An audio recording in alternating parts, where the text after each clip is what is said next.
Bon, alors on se met en place. Bonjour, Monsieur Oliven. Bonjour. Merci d'être venu pour votre dictionnaire amoureux des Juifs de France. Quel titre! Alors, je vais commencer par une citation que vous mettez au début de votre livre. « Si les antisémites connaissaient les Juifs, ils cesseraient de les détester. » Charles Péguy. J'ai adoré. Franchement, j'ai adoré. Alors, vous, on ne vous présente plus. Hein, votre cursus est impressionnant et votre carrière aussi. Pour les curieux d'ailleurs, allez voir sur Wikipédia, vous allez, vous allez comprendre. Moi, je comprends de vous que vous aimez l'histoire, la politique, les livres et la technologie. On retrouve tous ces domaines dans votre dictionnaire amoureux des Juifs et puis bien plus encore. Des Juifs de France, et grâce à cette profusion de personnalités très brillantes, on traverse l'histoire. Donc nous allons nous promener, faire quelques pas ensemble, de façon un peu originale. Voilà, puisque je n'ai pas lu tout le dictionnaire, parce que je veux prendre mon temps. C'est pourquoi j'ai écrit sur des petites cartes à l'intérieur de ces petites enveloppes colorées. Voilà, j'ai écrit des noms que j'ai sélectionnés au hasard de ce gros pavé jubilatoire. Parce que c'est quand même assez jubilatoire de voir autant d'auteurs, autant de personnalités, je veux dire, tous juifs. Hein, il y en a beaucoup. Et vous avez un grand, grand cœur d'aimer toutes ces personnes. Alors, aussi, je vais vous demander, on va commencer, je ne sais pas dans quel ordre je vais faire ça, de tirer des cartes au hasard. Il y a un nom à l'intérieur et on verra ce qui se passe, ce que vous allez nous en dire. Parce que moi, je n'ai pas tout lu. Donc, je ne peux pas faire soi-disant, je connais ci et ça, parce que ce n'est pas vrai, je n'ai pas lu. Donc, il y a quand même une question, parce que vous êtes quand même très, très optimiste.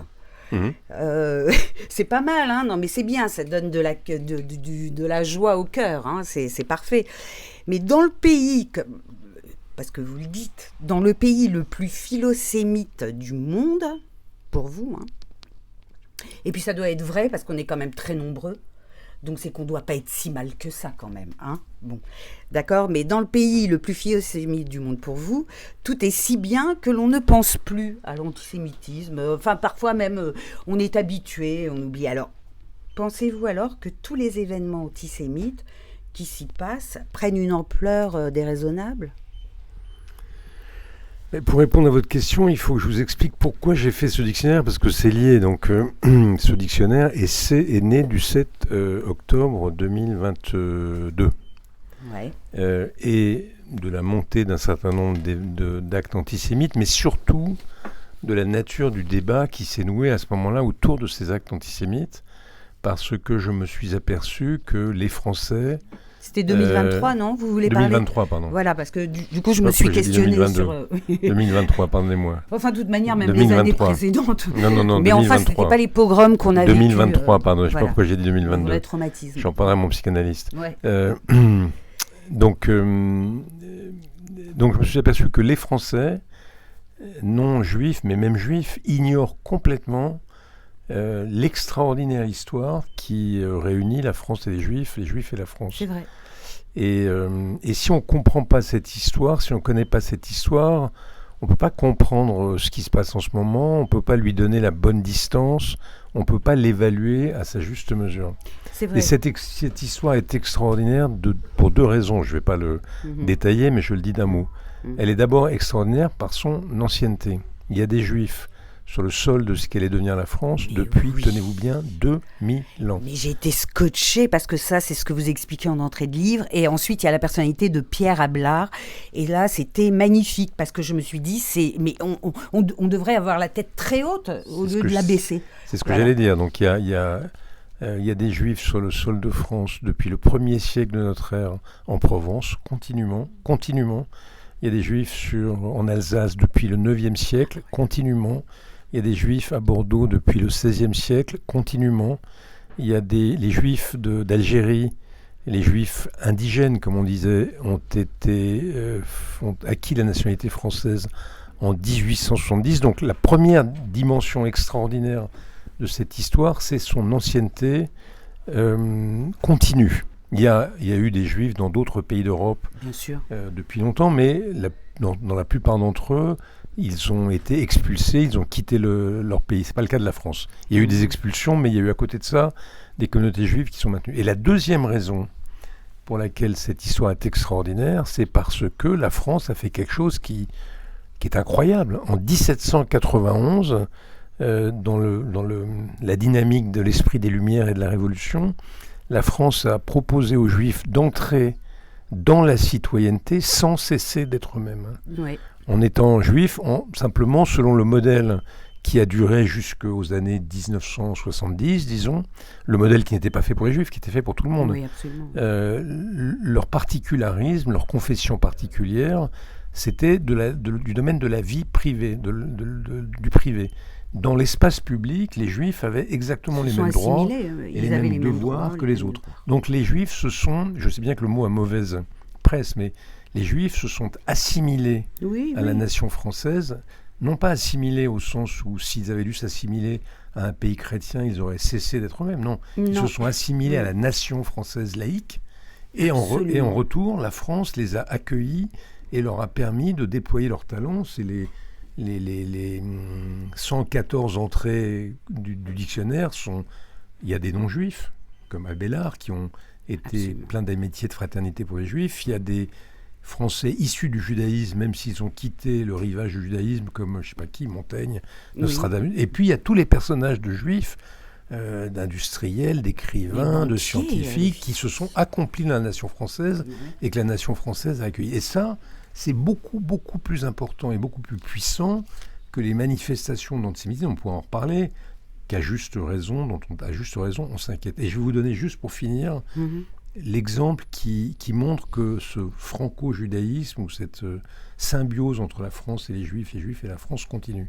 Moi, j'ai été le long de la rue Soufflot, le long des barrières de la rue Soufflot, où se massaient des centaines, peut-être des milliers de Français pour faire cortège au cénotaphe de Badinter qui montait vers le Panthéon.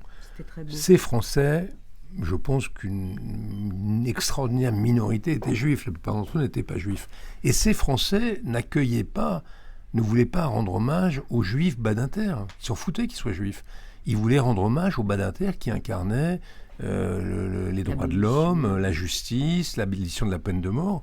Et donc ces Français se moquaient comme d'une guigne que Badinter soit juif. Ça ne les empêchait pas de considérer qu'il était l'un des incarnations du génie français. Et c'est exactement ça, ce philosémitisme dont je parle, et qui n'a pas, franchement, je peux vous le dire, beaucoup d'exemples dans le monde. Et qui perdure aujourd'hui, on peut pas dire quoi qu'on en dise. Je suis tout à fait d'accord, c'est tout à fait vrai. Voilà. D'accord. Même aussi, il y avait des défauts pour Simone Veil. C'est ce que j'allais dire, il y a un équivalent féminin, bon, c'est Simone Veil. Exactement. La République, tout simplement, la laïcité, là, avec son judaïsme intégré à la laïcité. Oui, mais ça, c'est quelque chose de très juif en même temps, j'ai envie de dire. C'est très intéressant, parce que ce qui est génial dans le modèle français, c'est pas seulement vrai pour les juifs, c'est vrai en général, c'est que, comme la République est laïque, elle ne vous demande pas de vous assimiler à une autre religion que la vôtre. Vous pouvez continuer d'avoir votre religion et dans l'espace public, votre religion ne compte pas. Ça ne veut pas dire que vous avez renoncé à cette religion. Donc Simone Veil, vous prenez par exemple, je sais pas moi, Léon Blum. Léon Blum n'avait plus de pratique religieuse, mais à aucun moment il n'a dit « je cesse d'être juif ». Et quand la gauche, en 1930, à une époque où l'antisémitisme était tellement plus violent qu'aujourd'hui, quand la gauche a choisi en France le Parti communiste, la SFIO et le Parti radical, un leader pour l'entraîner et l'emmener à la victoire et gagner, elle a choisi Léon Blum, qui n'avait jamais renoncé à ce qu'il était et qui était en plus en but à l'hostilité d'une droite antisémite. Donc c'est ça le modèle français. C'est que... Exactement. Voilà. Donc, et donc, vous ne cessez pas d'être juif. Après, vous êtes religieux, pas religieux, c'est votre problème. C'est comme les catholiques, les protestants. Vous ne cessez pas d'être juif, mais pour autant, vous êtes d'abord, comme dit Marc Bloch, qui a été lui-même, qui va rentrer au Panthéon, je suis tout simplement et avant tout français. Et c'est exactement ça que la République française a permis aux Juifs, et c'est ça que les Juifs ont aimé et dans le moule duquel ils se sont glissés. Et ils le rendent d'ailleurs très très bien, puisque dans chaque prière le vendredi soir, il y a une prière pour la France, leur pays, voilà, pour la protéger. Mais justement, alors, moi j'aimerais bien qu'en 2 mots, vous nous parliez aussi de votre judaïsme, c'est-à-dire de la façon dont vous avez été élevé, et puis aussi de votre adhésion à un parti politique, c'est-à-dire vous étiez quand même extrême gauche, je pense, quand vous étiez jeune. Voilà, donc je sais pas, voilà, pour avoir un petit parcours, et puis pour se dire, tiens, ben aujourd'hui, Monsieur Olivenstein que je reçois, voilà. Non, moi c'est Oliven. Depuis le 7 octobre 2023. Bah, finalement, c'est gros choc. Non, en fait. Non. Alors. Oui et non. Donc moi, un peu. Moi, la formule dans ma famille, c'était très simple. C'est le judaïsme ne se demande pas, ne se refuse pas et ne se porte pas. Ne se demande pas, c'est le hasard de la naissance. Ne se refuse pas. Il n'est pas question. C'est comme Blum ou Mendes ou d'autres. Il ne s'agit pas d'en avoir honte et de se dissimuler. Et ne se porte pas, ça n'était pas un élément déterminant de mon identité. Pour une raison très simple que je vais vous expliquer. Mon père appartenait à une famille de juifs allemands qui a quitté l'Allemagne en 1938. Vraiment ric-rac. Ils étaient dans le péril d'être assassinés, comme l'a été d'ailleurs leur famille. Toutes les portes du monde étaient fermées devant eux. Ils essayaient de fuir, les portes du monde étaient fermées. Je raconte dans le dictionnaire qu'il y a eu un congrès à Évian à la demande de Roosevelt où tous les pays du monde se sont réunis parce que Hitler était prêt à exporter les juifs autrichiens et allemands. On les aurait sauvés. Et les pays se sont tous réunis. Ils ont beaucoup réfléchi. Ils se sont dit non, on ne peut pas les accueillir. Sauf la République dominicaine et Haïti. Donc si tout le monde avait réagi comme ça, mes grands-parents seraient morts et je ne serais pas là pour vous parler. Mais il y avait un ministre du Front populaire, enfin un ministre socialiste, ministre de l'Intérieur français, qui s'appelait Marx d'Ormois. Marx, parce que son père, qui était horloger socialiste à Montluçon, voulait honorer le grand Karl. Et Marx d'Ormois, ministre de l'Intérieur du gouvernement français, n'écoutant que ses valeurs humanistes, a décidé d'ouvrir le robinet pour laisser rentrer des antinazis autrichiens, allemands et des juifs. Et c'est comme ça que ma famille a été sauvée une première fois. Et ensuite, pendant la guerre, mon père a été séparé de ses parents et il a été accueilli dans un préventorium à Chamonix par un médecin catholique et la petite équipe de ce préventorium qui a d'ailleurs caché une demi-douzaine ou une dizaine d'enfants juifs et qui les a sauvés. Et donc mon père a été sauvé 2 fois par la France par l'entrée en 1938 et grâce à ce juste qui l'a caché avec d'autres enfants juifs. Donc il a conçu à l'égard de la France une dette extrêmement importante qu'il a transmise à ses enfants et que nous transmettons nous-mêmes à nos enfants. Donc nous, dans l'esprit de mon père, on était d'abord et avant tout français. Quand je passais avec mon père, quand j'y pense, ça me paraît dingue. Si mon père et moi, on passait dans un petit village de France devant un monument aux morts où il y avait les morts de la guerre 14, il fallait qu'on s'arrête un instant en signe de... Donc on a été élevé dans un esprit patriotique. Et du côté de ma mère, c'était des communistes. Donc pour eux, le judaïsme, ils étaient russes. Le judaïsme, c'était un obscurantisme moyenâgeux auquel il fallait absolument échapper. Curé, rabbin, tout ça, c'était la même chose. Mais c'était le Moyen-Âge. Ils n'avaient pas le droit d'abord en Russie. C'est pour ça que peut-être qu'ils ont choisi le communisme. Non, puis ils avaient le rêve de l'émancipation de l'humanité tout entière. Donc moi, j'ai grandi dans une famille dans laquelle le judaïsme était assez périphérique. Mais le judaïsme est un humanisme. Oui, non, parce que quand vous le comparez au communisme en disant que bon, c'est l'ouverture, etc. Mais non, ça c'est mes grands-parents qui disaient ça. Moi, je partage. Donc moi, quand j'étais enfant, oui, je me sentais. La question juive était assez subalterne pour moi. C'est pour ça que je me suis. Mais enfin, elle m'a suffisamment intéressé pour que j'ai accumulé des connaissances qui se sont trouvées dans ce livre pendant 50 ans. Mais c'est vrai que me sentant précisément le pur produit de la République et de la nation française, quoique juif, j'ai voulu raconter cette histoire parce qu'elle me paraît tellement intéressante à comprendre et tellement, comment dirais-je, positif pour l'histoire de la France et de la République, de notre modèle qui est si singulier, que j'ai eu envie de le raconter. Voilà. Oui, je comprends, parce qu'en fait, c'est un très grand respect pour un pays dans lequel nous sommes. Donc la moindre des choses, c'est de pouvoir respecter tout ce qui se passe, la laïcité, la République. Voilà, donc ça se comprend tout à fait. Enfin, pour moi, c'est clair comme le roche. Bon.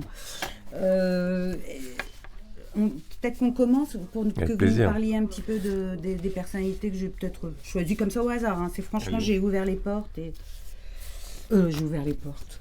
J'ai ouvert les pages qui sont des portes. Arsène et James Darmerstéter.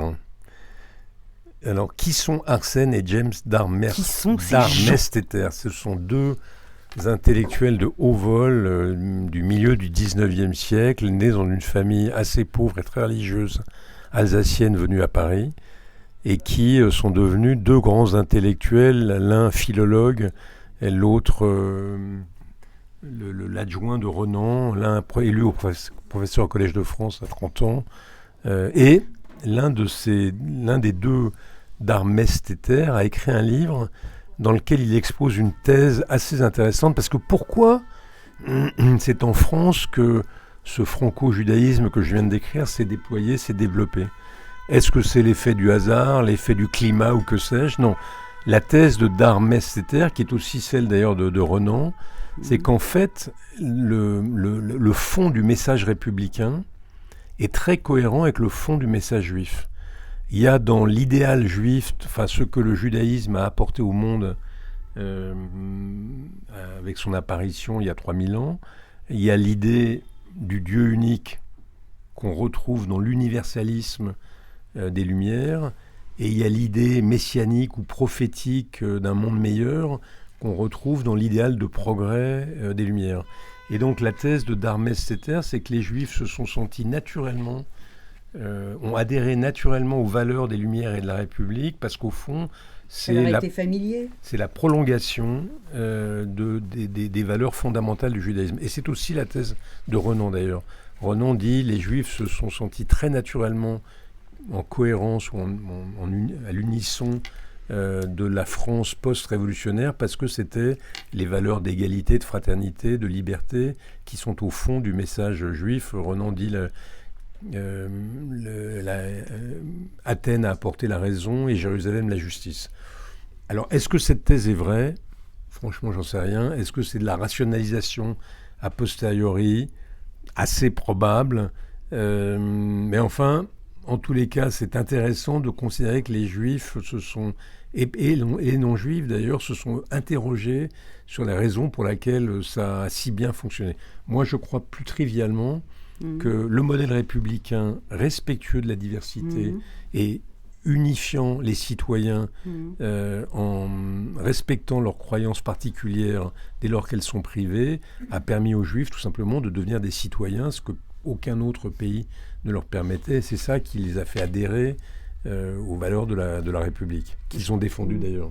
Je pense qu'il y a un peu des deux, parce qu'en fait, dans le judaïsme, il y a cette idée du tikkun olam, réparation du monde, donc que tout le monde puisse s'unir, devienne un, mais pas par conversion, par humanisme, par universalisme.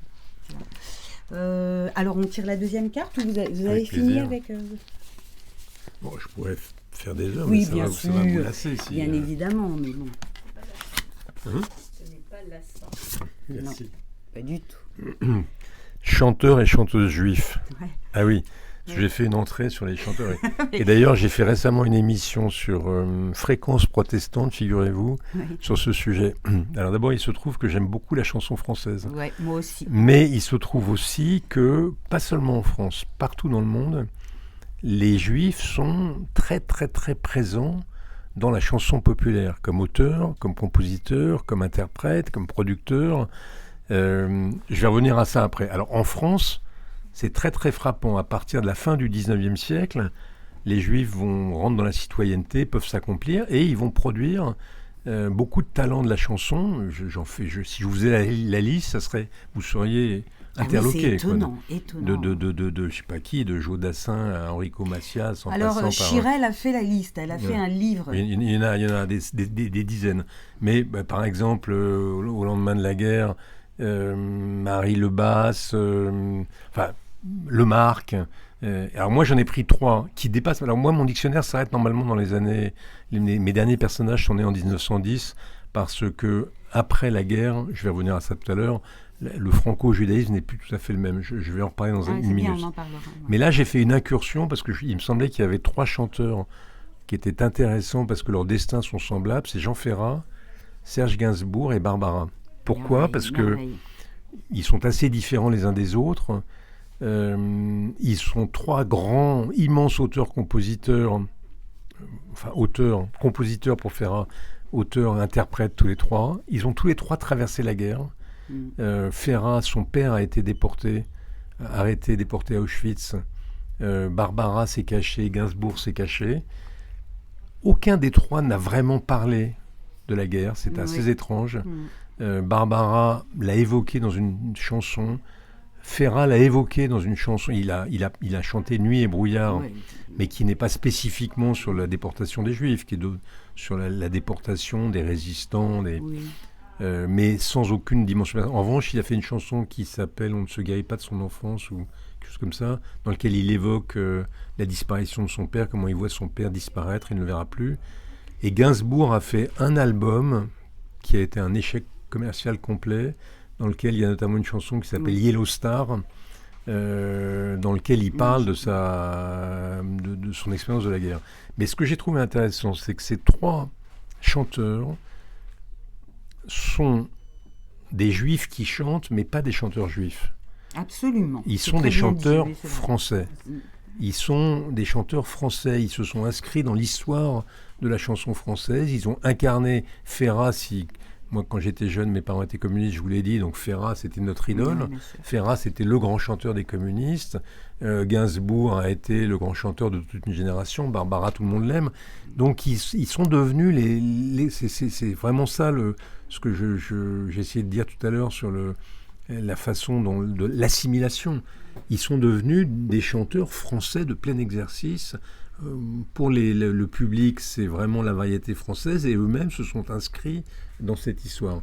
Et la dimension juive de leur personnalité, elle explique peut-être leur sensibilité, elle explique... alors maintenant, je viens maintenant à une deuxième question. Pourquoi, de Bob Dylan aux États-Unis à Leonard Cohen au Canada et partout ailleurs dans le monde, pourquoi est-ce que les Juifs chantent ? Une bonne question. Alors, moi, j'ai 2 réponses.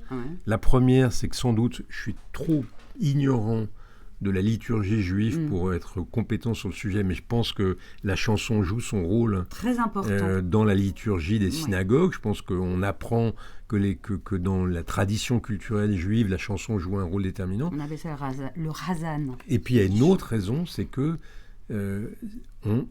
si vous voulez réussir comme artiste, si vous voulez réussir comme notaire, si vous n'êtes pas fils de notaire, installé depuis longtemps, ayant accès à une charge, c'est compliqué. Alors que si vous êtes un chanteur talentueux, la gloire c'est pour vous, le succès c'est pour vous, et donc le monde est beaucoup plus ouvert. Et donc c'est pour ça d'ailleurs qu'il n'y a pas que des Juifs dans la chanson. Il y a Aznavour, il y a des Italiens, Léo Ferré, il y a Nino Ferrer, et il y a des gens, des immigrés, il y a des marginaux en fait. Vous êtes un marginal de la société, la chanson vous permet de devenir centrale, et je pense que c'est pour ça qu'il y a tant de Juifs dans la musique. Oui, et puis c'est aussi de grandes destinées, il y a de grands destins, il y a de grandes destinées dans ces gens qui ont été pourchassés, etc. Donc il y a de quoi écrire, être créatif, que ce soit dans le cinéma, dans la chanson. Absolument. Je consacre aussi d'ailleurs une entrée au cinéma. Oui, je sais, mais alors bon, voilà. On va tout dire. Mais je reviens juste d'un mot sur au truc pourquoi. Franco. Pourquoi ça s'arrête Parce qu'en fait, vraiment, ce qu'on appelle ce que les historiens appellent le franco-judaïsme, cette symbiose judéo-française, le fait que les Juifs s'assimilent à la nation et que la nation les accueille, c'est vraiment entre 1791 et disons les années 70. Pourquoi ? Parce que il va y avoir 4 césures. La première, c'est la guerre. Même si l'exception française se poursuit pendant la guerre. 75% des Juifs sur le sol de France ont échappé à l'extermination. Alors que partout ailleurs dans l'Europe occupée, 75% des Juifs ont été assassinés. Donc l'exception française se poursuit pendant la guerre. D'ailleurs, je ne serais pas là sinon, notamment à cause des justes. La France est le troisième pays par le nombre de ces justes. Il y a eu beaucoup de justes. Il y a 5000 justes à Yad Vashem français. Oui. C'est d'ailleurs merveilleux, je leur consacre une entrée. Et on considère que pour qu'il y ait eu 5000 justes, il fallait qu'il y ait eu 500 000 Français, en fait, qui participent. Donc, c'est 10 fois plus que les collabos. Voilà, donc le génie français se poursuit même pendant la guerre. Mais quand même, l'image de policiers français ou de gendarmes qui conduisent sous l'ordre de Vichy des enfants ou des familles juives à Drancy, c'est ce qu'on retient. Ça a été une blessure. Donc ça a changé tout de même. La deuxième chose qui a changé, c'est la création de l'État d'Israël. Parce que jusqu'à la création... D'ailleurs, je consacre aussi des notices au sionisme en France. Les Juifs français ont été assez réticents à l'égard de la création des... Pourquoi ? Parce qu'ils avaient une patrie. Ils n'avaient pas besoin d'une patrie. Ils avaient la leur, la France. Donc ils pensaient que oui, Israël, ça pouvait être un refuge pour les Juifs qui n'avaient pas la chance comme eux d'être français. Mais ils y sont venus tardivement. Mais finalement, tout de même, ils ont soutenu l'État ils l'ont soutenu, mais c'est vrai qu'ils y sont allés tardivement. Voilà. Et ils se sentent, comme disait Raymond Aron disait, moi je n'appartiens pas au peuple juif, j'appartiens au peuple français, mais j'ai un lien spirituel avec l'État d'Israël, et si cet État venait à disparaître, je perdrais une raison de vivre. Lui qui était vraiment un patriote français, où Emmanuel Lévinas disait, je suis lié à l'État d'Israël par le serment d'Auschwitz. Mais bon, Israël a quand même créé une légère diffraction, disons, dans le rapport tout à fait cristallin que les Juifs français avaient avec leur patrie. Même s'ils demeuraient patriotes, moi par exemple, je ne me sens aucun autre passé et aucun autre avenir que la France. Je ne me vois pas du tout aller vivre en Israël, mais je me sens quand même un lien avec l'État d'Israël. Je suis attaché à son existence. Donc c'est un deuxième élément qui modifie jusqu'à la création de l'État d'Israël, ça n'existait pas. Troisième élément, l'arrivée des Juifs d'Afrique du Nord, tout simplement parce que leur rapport avec leur judaïsme était, disons, peut-être moins compliqué, plus décomplexé que celui des Juifs français, parce qu'ils vivaient dans des sociétés plus multiculturelles, dans lesquelles il y avait des musulmans, des catholiques, des juifs, chacun affirmait mieux son identité. Donc ça a rendu la fameuse formule du judaïsme français tout aux Juifs en tant qu'individus, mais rien en tant que nation, que communauté, c'est un peu modifié. On a vu naître à ce moment-là une communauté juive en France, qui n'existait pas, disons, jusqu'aux années 70. Et le dernier élément, c'est la société contemporaine, la société post-68arde, dans laquelle on fait l'éloge de la différence, on cultive son particularisme, par exemple, je sais pas moi, la marche des fiertés homosexuelles. Prenez cet exemple, moi quand j'avais 17 ans, on n'aurait jamais vu dans la rue un juif avec une kippa. La kippa, c'était dans la synagogue ou c'était chez soi pour le Shabbat. Le calot, on disait le oui, calot. C'est vrai, en plus, on ne parlait pas en hébreu. On disait, mais en tout cas, c'était pas dans la rue. Le alors calot. que maintenant, y a, les femmes musulmanes sont voilées, des juifs portent des kippas. Chacun exprime sa différence. Disons, de 1791 aux années 70, ce qui régissait la vie des Juifs, c'était le droit à l'indifférence. Vous êtes indifférencié par rapport aux autres. Et à partir des années 70, ce qui a régi l'ensemble de la société, c'est le droit à la différence. C'est l'inverse. Donc, c'est violent. Donc voilà, donc c'est pas la même histoire. C'est pour ça que mon dictionnaire s'arrête dans les années 40. J'espère qu'un jour quelqu'un écrira un tome 2. Ce serait d'autant plus légitime que dans le tome 1, les Ashkénazes dominent le tome 1. Alors que l'éclosion des séfarades sur la scène française, Jacques Derrida, Enrico Macias, Bernard-Henri Lévy, et que sais-je, c'est à partir des années 60, donc il faudra rendre justice à ce judaïsme dans un tome 2. Ouais, je ne suis pas sûr que je sois le meilleur. Pourquoi pas, bien sûr que oui, vous allez apprendre plein de choses justement. Alors voilà, et nous apprendre plein de choses. Je vais essayer de faire des réponses plus courtes parce que je suis trop long. Non, c'est bien, c'est bien. Mathilde Salomon et la pédagogie nouvelle. Ah oui, Mathilde Salomon, c'était la fille de...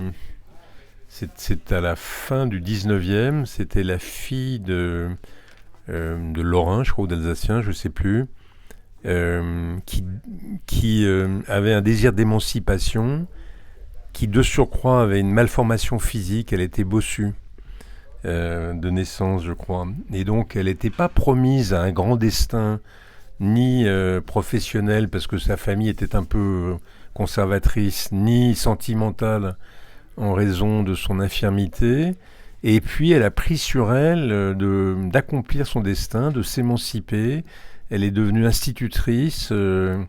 Elle s'est liée avec notamment Peggy. Elle s'est engagée dans l'affaire Dreyfus. Et elle a créé une école à Paris qui s'appelle le Collège Sévigné, que les Parisiens connaissent, parce qu'il y avait l'école alsacienne qui était pour les garçons et le collège Sévigné qui était pour les filles. C'était 2 écoles faites par des Alsaciens qui avaient un projet de modernisation scolaire, de pédagogie nouvelle, d'accomplissement des élèves. Et elle a fait une œuvre pédagogique remarquable. Elle a formé des générations, notamment de filles, des générations de futurs jeunes agrégés. Et donc, on l'a un peu oubliée aujourd'hui. Mais c'est une féministe des voilà, premières c'est heures, une figure assez impressionnante, je trouve, d'émancipation féminine issue du monde juif alsacien ou lorrain, et s'en étant séparée, elle n'a jamais cessé d'être juive. Je crois qu'elle a très vite cessé d'être religieuse. Ils étaient très religieux, je pense, en Alsace-Lorraine. Mais elle ne l'était pas. Et c'est une figure de la pédagogie, de l'invention pédagogique du début du XXe siècle, auquel j'ai souhaité rendre hommage. Pour montrer aussi la diversité, parce que dire les juifs, l'article défini est presque abusif, parce que c'est des juifs. Quel rapport... Exactement. Exactement, parce que quel rapport entre Mathilde Salomon et je ne sais pas moi, enfin je veux dire, à travers cette centaine de personnages, on voit la diversité des destins, des choix de vie. Certains sont religieux. Alors d'abord il y a 5 familles du judaïsme en France. Il y a les Alsaciens lorrains, il y a les Juifs de Provence, les Comtadins, il y a les Bordelais, il y a les Juifs d'Afrique du Nord. Quelle est la 5e? Les Bordelais, les Alsaciens, les Lorrains. Je ne sais plus, attendez, si. Alsaciens, Lorrains, ça fait 1. Comtadin espagnol, ça fait 2. Portugais, ça fait 3. Pour les Bordelais, je veux dire.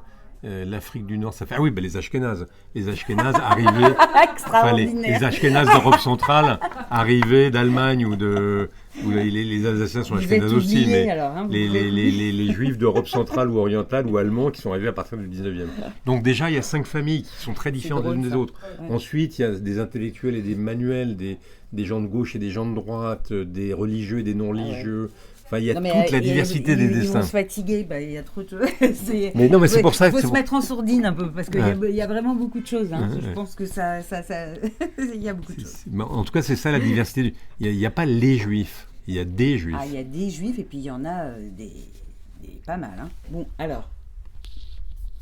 Et justement, cette diversité, est-ce qu'elle se retrouve, par exemple, en Espagne ou en Allemagne justement, très intéressant, parce que... L'Espagne a expulsé ses juifs en 1492. Plus de juifs en Espagne. Le Portugal, idem. Le Royaume-Uni les a expulsés en 1290. Ils ne sont revenus au Royaume-Uni que, disons, ils sont revenus au XVIIe siècle, mais vraiment tout petitement. Et puis ils sont revenus à la fin du XIXe siècle et ils sont rentrés dans la nation anglaise doucement. Pas du tout comme en France. Mais en France, il y a quand même des expulsions très tôt, genre au XIIe siècle. Il y a Richard Rossin qui a écrit un livre fabuleux sur ça. Non, il y a des expulsions, mais ces expulsions ne concernent pas tout l'univers de ce qui va devenir la France. Mais l'autre exemple qui est le plus voisin, c'est celui de l'Allemagne. Parce qu'on a beaucoup parlé en Allemagne de la symbiose judéo-allemande, comme on parle du franco-judaïsme. Mais comme l'a dit très justement Hannah Arendt, et là encore, l'histoire de ma famille en porte témoignage, les juifs allemands ont adhéré à l'Allemagne, mais l'Allemagne n'a pas adhéré aux juifs. Pourquoi ? Parce que l'Allemagne avait une conception, c'est là qu'on voit la puissance du modèle républicain. L'Allemagne avait une conception biologique, ethnique de la nation. Être allemand, c'est être né allemand. Alors que la France a une conception juridique. La France de la Révolution. Être français, c'est communier dans les valeurs de la Révolution, de la République, adhérer à ces valeurs, adhérer au projet français. Et donc, la symbiose judéo-allemande n'a pas tenu le choc, la preuve. C'est fini dans la barbarie la plus immonde que l'Europe ait connue à l'égard des Juifs. Donc, il n'y a pas d'autres pays. Alors, il y a un autre pays qui pourrait ressembler un peu à la France, mais qui est un petit pays, même si l'émancipation des Juifs a été plus tardive, mais qui a accepté les Juifs assez continuellement, ce sont les Pays-Bas. Mais ils n'ont pas connu, il n'y a pas eu cet accomplissement. Il y a eu cet accomplissement citoyen, mais il est venu après la France, parce que la France a été vraiment en avance de phase sur tous les autres pays. Oui, l'enveloppe.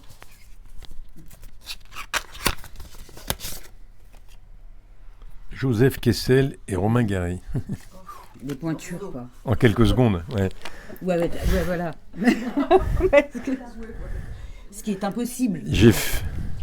J'ai en effet j'ai consacré une entrée en parallélisant ces deux destins, parce qu'ils se ressemblent énormément. Ils ont 15 ans ou 20 ans d'écart, je crois. Ils sont tous les deux nés en Russie.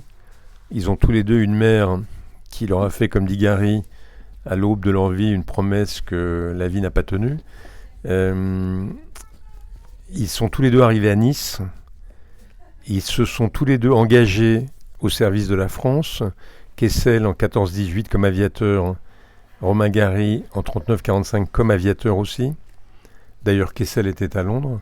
Ils sont tous les deux grands écrivains français. Des écrivains d'ailleurs qui ont quelque chose de commun. Ce sont des écrivains de l'aventure. Ce ne sont pas des écrivains esthétisants. Ce sont des écrivains... qui rendent compte de choses là où ils se déplacent. Quoi. Enfin, des journalistes, des reporters, des grands reporters. Alors, grands reporters pour Kessel, pas pour Gary, mais enfin Gary, tout de même. Ils étaient intéressés par le récit du monde. Voilà. Kessel a été le parrain de Gary en littérature. Et ils ont tous les deux un rapport avec le judaïsme qui est assez différent. Moi, Kessel a été très vite, très tôt, a assumé ce qu'il était. Il a été admis à l'Académie française et il est le premier qui ait fait figurer une étoile de David sur son épée d'académicien. Il a assumé qui il était. Il a toujours eu un rapport assez simple avec son judaïsme. Il a été sioniste dès la première heure. Il a écrit numéro 1 sur son visa. Voilà. Il a écrit le premier récit sur la naissance d'Israël, qui est un très beau texte dont j'oublie le nom, qu'il a ensuite d'ailleurs... Bref, Gary est beaucoup plus compliqué en règle générale. Comme vous le savez, il a plusieurs noms, plusieurs pseudos. Il a toujours été un peu mythomane sur ses origines. Il a dit qu'il était juif, puis pas, que son père n'était pas, qu'il l'était. Enfin bon, bref. C'est un personnage très compliqué, qui a un rapport assez compliqué avec le judaïsme, mais que moi je trouve très amusant. Par exemple, un journaliste qui lui a dit « Qu'est-ce que c'est pour vous, être juif ? C'est quoi le judaïsme pour vous ?» Il a dit « C'est une façon de m'emmerder. » Parce qu'il considérait que c'était une plaie, quoi, que c'était à la fois une élection et un emmerdement. Avec Israël, il a été un soutien d'Israël, mais toujours critique. Il a toujours défendu les Palestiniens en même temps qu'Israël. Au moment de la fameuse formule du général de Gaulle en 67, le peuple sûr de lui, d'élite sûr de lui et dominateur, Gary, qui était compagnon de la Libération, a défendu le général de Gaulle. C'est un personnage très... Donc je raconte tout ça dans ces entrées, je raconte ce qu'ils ont de commun et ce qu'ils ont de distinct. Mais ce qu'ils ont surtout de commun, me semble-t-il, c'est que tous deux, nés étrangers, ont montré, à commencer par le risque que chacun a pris de sa vie au service de la nation, que le sang français coulait dans leurs veines. C'est l'expression de Romain Gary. Voilà, donc pour moi, ce sont deux figures de ce que j'essaie de montrer, de cette symbiose entre les Juifs et les Français. Figure remarquable, merci. Voilà, maintenant... Il n'y en a plus que deux, rassurez-vous, on a presque fini. Mais c'est très riche, donc déjà là, je me suis beaucoup limitée avec très peu de... Léon Gozlan, ah oui, ça c'est génial. Léon Gozlan, c'est le premier écrivain français séfarade. Un jour, je me promenais sur les quais et je suis un bouquiniste et je vois un livre qui s'appelle Balzac en pantoufles par Léon Gosselin. Donc je regarde et je vois que Léon Gosselin a été le secrétaire de Balzac et qui raconte un Balzac intime. D'ailleurs, c'est un texte très amusant. Mais je me dis, mais comment un type qui s'appelle Léon Gosselin, je cherche dans ma tête les dates, comment il a pu être secrétaire. Et en fait, voilà, Léon Gosselin, son père, était un juif algérien qui est venu en France avant que l'Algérie ne soit conquise par les Français. Puisqu'il a dû venir dans les années 1820. 1815-1820. Une toute petite communauté séfarade qui vivait à Marseille. Et donc Léon Gosselin est né dans cette communauté et il est devenu un écrivain, le secrétaire de Balzac, un écrivain aventureux. Il a eu une immense heure de gloire à l'époque. Il figure dans les... Je ne sais plus sous quel nom, je l'ai écrit dans le livre, j'ai oublié maintenant. Il est l'un des personnages de la comédie humaine. Il y a un personnage d'écrivain plus ou moins juif dans la comédie humaine, dans la comédie humaine de Balzac, qui est le portrait de Gosselin. Il a été très connu à l'époque, il était critique littéraire.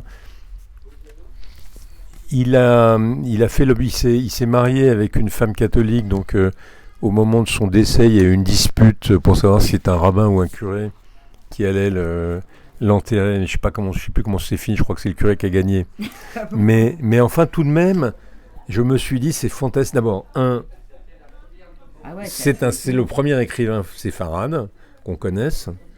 2, c'est assez merveilleux de penser que sous la monarchie juillet, puis ensuite, un type qui s'appelait Léon Gosselin pouvait être le secrétaire de Balzac, pouvait faire carrière comme écrivain sans qu'on lui fasse critique de ses origines. C'est pour moi une preuve magnifique de cette bienveillance française, quoi, du modèle que la Révolution avait commencé à accomplir et qui va continuer de progresser. Donc j'ai voulu rappeler ce personnage et raconter sa vie. Merci, c'est super. Alors. Et puis par ailleurs, ça me permettait de mettre quelques séfarades dans mon livre. Oui, en plus. Alors donc je vous laisse la dernière carte que vous allez découvrir. C'est un bonheur, de toutes les façons, cette promenade. La belle juive, un stéréotype romanesque. Ah oui, j'ai consacré une notice. Oui, parce que je me disais, il y a bien des... Enfin, j'ose pas dire des prostituées, mais enfin, on n'est pas tous parfaits, quoi. Il y en a qui... bien sûr. On va sur le côté, quand même. Évidemment, je raconte... C'est rassurant. Évidemment, je parle aussi de gangsters, je parle de Stavisky. Vous n'avez pas mis Zemmour à la fin, gangster, Zemmour avec un M. Je l'ai mis, mais il aurait dû finir mon dictionnaire, mais ça m'emmerdait de finir par lui. Donc j'ai interverti. Ouais. Des frères Zemmour, oui. Des frères Zemmour, oui, je parle des frères Zemmour. Le bar du téléphone. Oui, donc il y a un stéréotype tout au long du 19e siècle de la belle juive, qui est à la fois proche parce qu'elle est française et lointaine parce qu'elle est orientale, et qui suscite le fantasme, le désir, la libido des écrivains en particulier. Il y a des personnages de la belle juive chez Balzac, chez Proust, chez les frères Goncourt, enfin bon, donc et ça existe aussi dans la vie. Il y a la grande actrice Rachel, qui a été l'actrice qui a précédé Sarah Bernard dans le cœur des Français, et il y a Sarah Bernard, qui sont des figures. Sarah Bernard, comme vous le savez, a commencé un peu comme courtisane, il faut dire ce qu'il est, sa mère aussi. Donc ce sont, en effet, je parle j'évoque 2 prostituées, enfin demi-mondaines plutôt, les sœurs Marix et Marx en fait, qui étaient qui étaient la gloire des salons parisiens et que tous les peintres s'arrachaient. Et donc il y a eu ce fantasme, et quand on suit l'évolution de ce stéréotype, entre la belle juive initiale qui est pleine de charme, qui est un érotisme oriental étrange, et puis à la fin, dans l'œuvre de Proust ou dans celle des Goncourt, plutôt un personnage moyennement sympathique et corrupteur, on voit comment... Et finalement, à la fin du 19e siècle, ou début du 20e siècle, ce personnage disparaît. Je crois que c'est l'assimilation, en fait. Les Juifs étant complètement assimilés à la nation, la femme juive n'a plus ce potentiel fantasmatique que son étrangeté suscitait. Et donc, c'est d'autres personnages qui vont prendre le relais. Mais en tout cas, elles se font désormais dans la masse française et elles ne suscitent plus de fantasmes particuliers. C'est extraordinaire, merci. On ne s'en lasse pas.